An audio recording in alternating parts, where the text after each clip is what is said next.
right. Are games losing their identity? Oh boy. When you think of modern live service games, what is the first thing that comes to your mind? Well, Uh, modern live service games. What's the first thing that comes to my mind? A bunch of things. The game got released, and there's a bunch of bugs. There's a free battle pass, a regular battle pass, a premium battle pass. You can pay for the tier skips on the battle pass. What else? There's loot boxes or some form of. There's character skins. There's gun skins.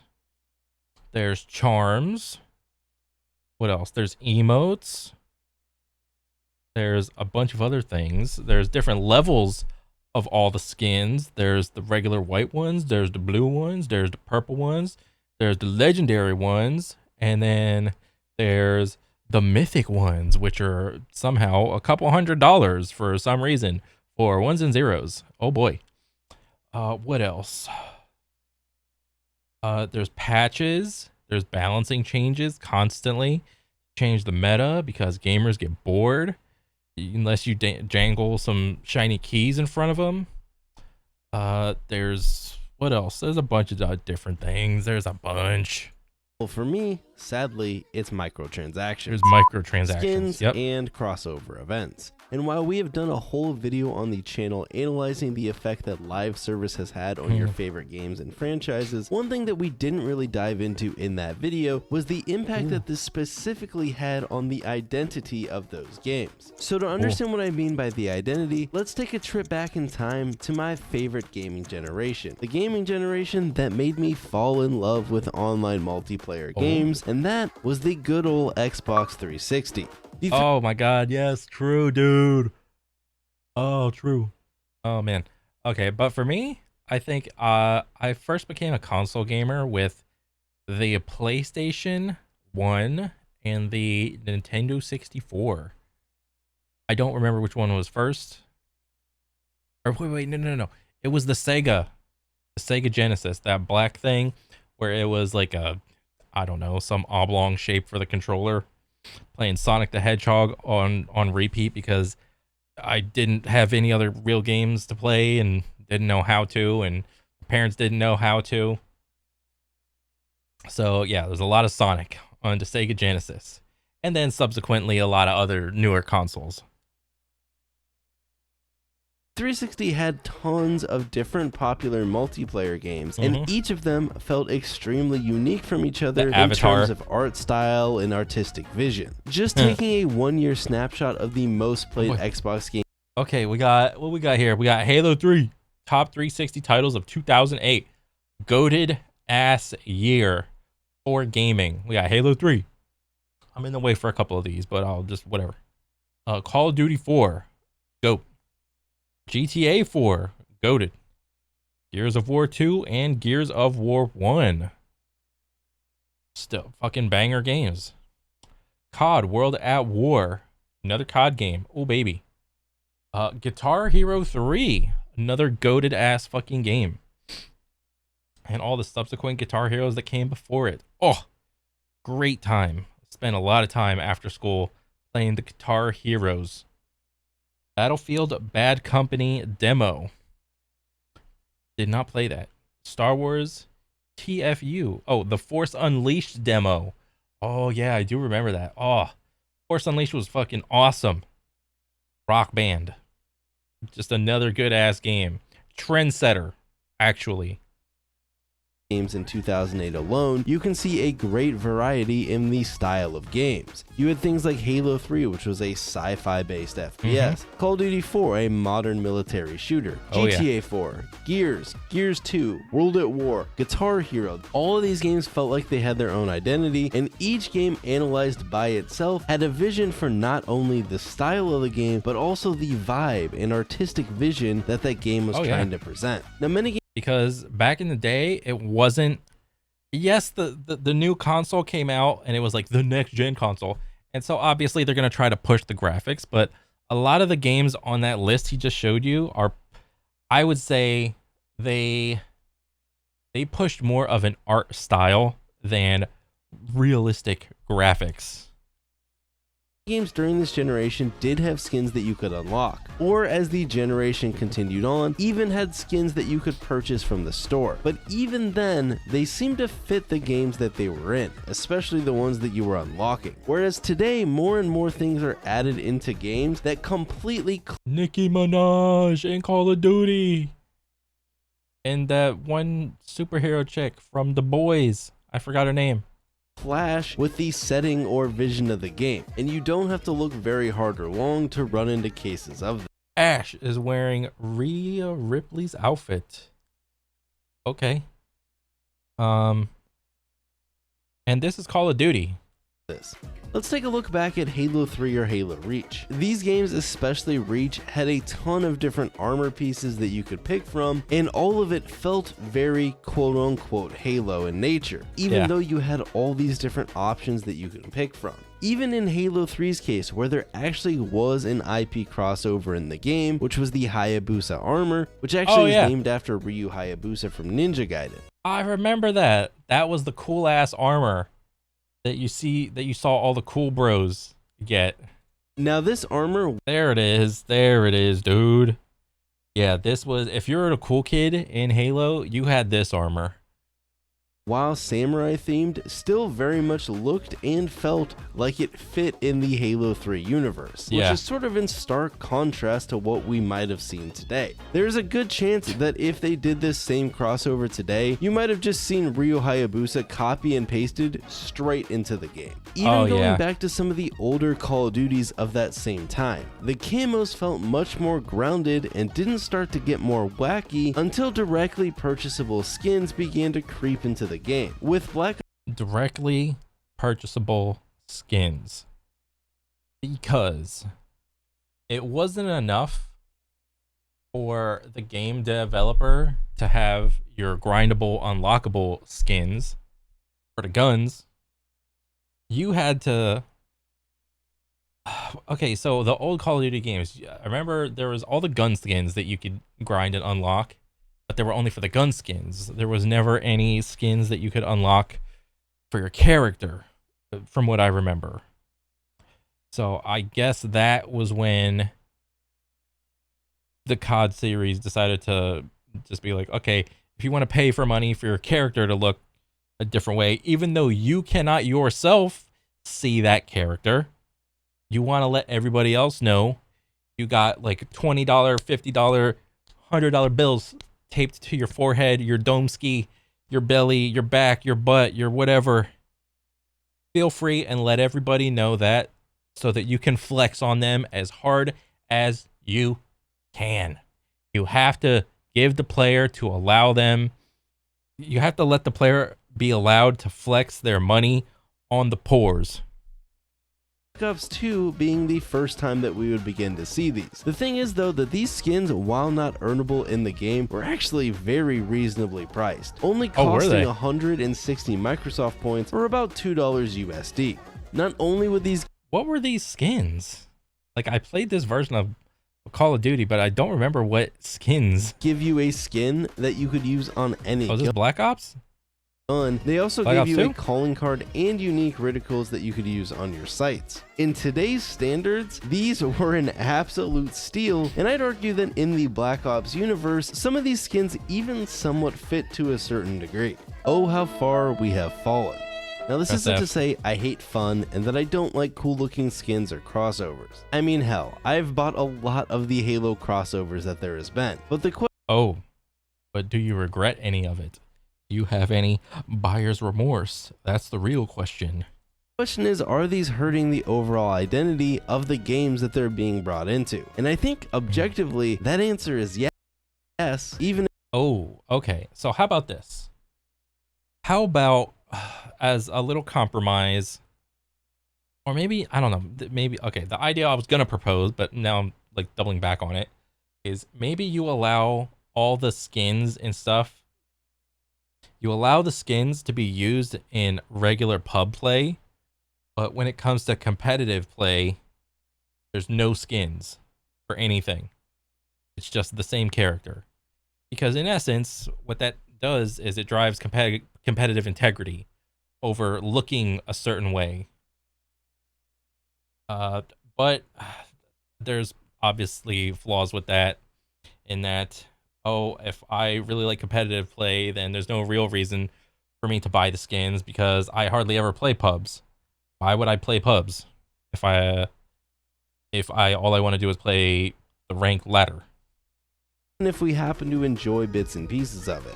Today we get skins and crossovers in a variety of shapes and forms, some purely cosmetic and some more gameplay impacting. Fortnite really seemed to kick this crossover trend into a whole new gear, as it feels Fortnite did this in leaps and bounds. Fortnite did this on steroids.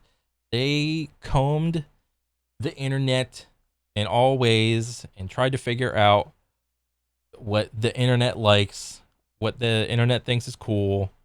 And oh, you like that character? Put him in. You like that character over there? Put him in. We'll buy the IP. Put him in. You like that character, that niche one over there? Put him in. All right, that's what they did. Feels like a new crossover enters Fortnite almost every single week. Now, Fortnite obviously wasn't the first game to do a gaming crossover, but they are the first game to do them at the quantity they do. Now, oh yeah, it's massive. I don't even play Fortnite, but I know the amount of different IPs that they have in there is massive. And I don't know if any other game can come close to this, to be honest. We do have to give Fortnite some credit though, because some of the things that they add into Fortnite actually do have some gameplay impacting changes and aren't just purely a skin in the store, though sometimes they very much are just that. Tons of real life people, brands, and other characters from different games have made their way to the Tilted Towers over the years, and it makes it really hard to put a finger on what the identity of Fortnite really is, other than a hodgepodge of various IP and brands from all over media. At times, well, if you were to ask a casual player of Fortnite what the identity is, they will probably rattle off, it's still a shooter builder or whatever. And depending on if they play build or no build, you know, it's still a third-person shooter that you see a lot of people with skins running around. But if you were to ask a competitive player, they're going to say the same thing. As far as the identity goes, I think Fortnite has a decent enough, like a good enough art style to where it separates itself. Like when you see when you see a character model from Fortnite, you know it's Fortnite. And it doesn't matter like what IP the character is from, you can pretty much tell, oh, that character is probably in Fortnite looking like that. So as far as the identity of it goes, I don't know. It's hard to say. It's hard, you know, it depends on who you ask. Sometimes you could argue Fortnite itself almost feels like more of a marketing platform than an actual game, even though clearly the underlying game is enjoyed by millions of players. What other game can you play as Ariana Grande and floss on a Doom guy after you 360? Oh my god.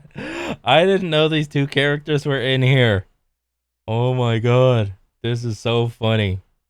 60 no scope. What? Bro, what are you talking about, man? And you know what?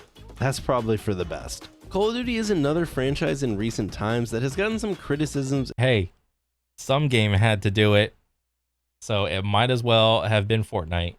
In this regard, though in Call of Duty's case, it feels like that loss of identity is much more in the forefront. Unlike Fortnite, which sort of seemed to embrace skins and crossovers almost right out of the gate, for decades, Call of Duty very much had a set identity that was dependent on which of these sub-series the game was set in, and yeah, for the most part, whatever era Call of Duty was in, those are the type of characters that you're gonna see. Obviously, if you're playing in World War II, you're gonna see a bunch of World War II bros with the helmet, just it's a stereotypical World War II helmet.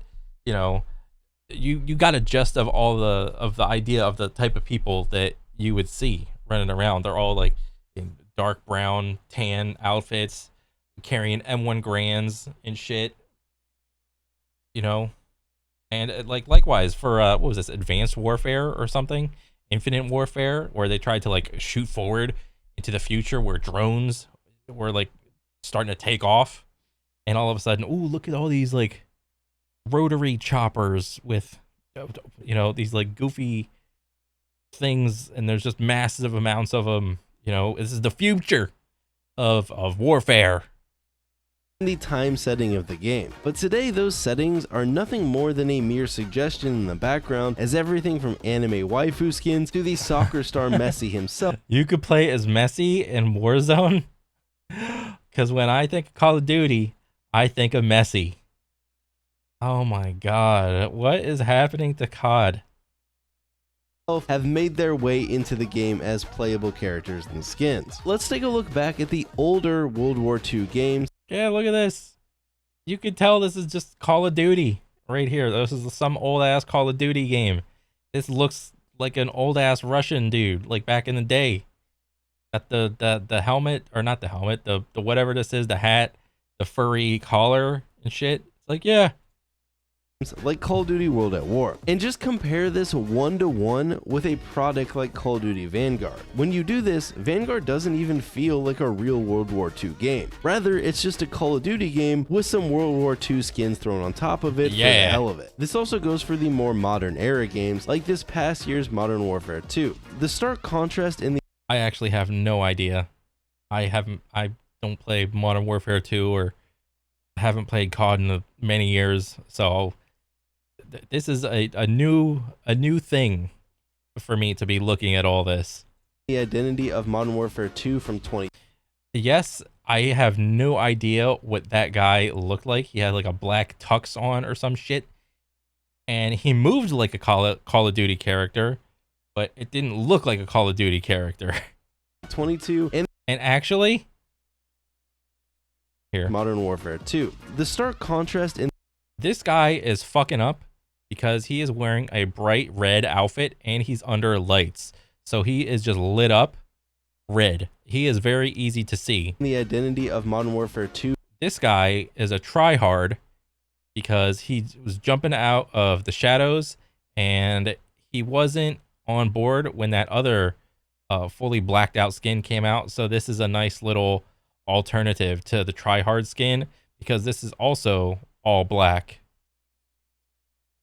From 2022 and the Modern Warfare 2 from 2009 is glaringly obvious, as you went from a grounded modern military shooter with albeit some arcadey gameplay to an absolute clusterfuck of a game masquerading as a milsim shooter while also allowing you to play as a superhero from The Boys or drop into Warzone as Nicki Minaj. Nicki Minaj. What is happening to Call of Duty? You know what I think is happening to Call of Duty, and I could be wrong on this. You know that feeling whenever you when you go swimming and you're like, okay, let's see who can hold our breath the longest, and then you go down, and then you can, maybe if you're in a pool, you can like open your eyes, or if you got goggles on, you can see the other person. You're down there. It's about a minute, and you can see the other person doing this type of breathing where they're like that, like they're about to like black out. That's what it feels like Call of Duty is doing, introducing all these new skins into the game. To me, from an outsider's perspective. Heck, if the Call of Duty community actually likes all this, well then great, I'm happy they're happy. But if they don't like this, well then we can have a conversation.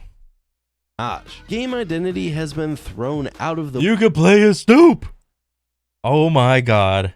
Look at this. Bro, they got like all the rappers. You got Nicki Minaj, you got Snoop. Who else? I saw like Lionel Messi is a soccer guy. They got him in here. Couldn't you have... There was some basketball dude that they had in here. Who was the basketball guy? In favor of anything that will sell more skins. Call of Duty and Fortnite aren't the only games doing this though. Almost every live service game is. Oh my god, even in Fall Guys. Look at Master Chief in Fall Guys. I don't know who this guy's supposed to be, but this is Master Chief in Fall Guys. Oh my god. You guys remember Halo? Oh my god. Master Chief is a pill. Whether it's just skins or crossovers from other parts of media, they are literally everywhere. And while some of these do happen to pique my interest, overall they leave me wondering if the loss of identity has caused some of that stale feeling. Oh, look at it, Godzilla. You could be Godzilla in Call of Duty. It's not just restricted to people. You could be monsters. Oh my goodness. Godzilla actually looks pretty cool though. Not gonna lie. That a lot of modern multiplayer games have. Halo itself has gone on a rampage in this regard lately. While Halo Infinite certainly has skins of its own, a lot of it is actually I still wouldn't buy it though. pretty grounded in the Halo art style. Even the fracture cores, which are meant to be the more wacky and non-canon armor, still actually have that unique Halo feel to them, somewhat reminiscent of that Hayabusa armor back in the day. You could play as some World War II looking Spartan, or a Spartan that looks like he kinda has a hazmat suit on, but they still resemble a Spartan, which is a lot different than just tossing a celebrity straight into the tunnels of live fire. So we do have to give props to Halo Infinite in this regard. But that said, while Halo Infinite has stayed somewhat true to its art style, Halo itself Yeah, but honestly, who's playing Halo Infinite now? Last time I checked, they weren't doing so good. has pimped out the IP as much as they can. And while I won't lie, I have purchased some of these, it is still very weird seeing Master Chief in Fortnite, Brawlhalla, and even the recent leaks for Rainbow Six Siege if they turn out to be true. My God. Gaming crossovers and these wacky. What is Halo doing? And just shilling like Master Chief. Modern day Master Chief is not even cool anymore because he's done nothing to be cool. He's just simply showing up. You know, old Master Chief was cool because he did cool ass shit. That's what made him cool. Not him going to another game made him cool. What was that series? Soul Calibur. In Soul Calibur 2, there are a bunch of different versions of it. There was one that came out for PlayStation, one for, I think, GameCube, and then one for Xbox. And with each version, you got a crossover character. So the GameCube character was Link, you know, sword and shield, arrows, boomerang, bunch of other shit. The PlayStation got Heihachi Mishima, and the Xbox version got Spawn. So this is another example of like a crossover thing. And honestly, with this video, it's like I'm kind of surprised you didn't include Super Smash Bros in here, like Ultimate, because there are a ton of crossover characters in that game. But the difference is I think the identity of Super Smash is still preserved, because when you think about Super Smash, you just think about some characters moving around quickly on screen. It's very artistic style driven versus like real graphics driven, and it's kind of kooky, kind of zany when you show it to a regular person. And whenever you import a new character into Super Smash Ultimate, it's okay because it still looks good. It still looks like a Super Smash game. So it's not like the more characters you implement into Super Smash, it doesn't really ruin the identity. But understandably, Fortnite was kind of, because of its art style, it kind of looked kooky, it kind of looked goofy, zany. It had a very distinct art style. Is the exact reason why they can get away with importing. Like, the more stylistic your game is, the more you can import just massive amounts of characters into your game.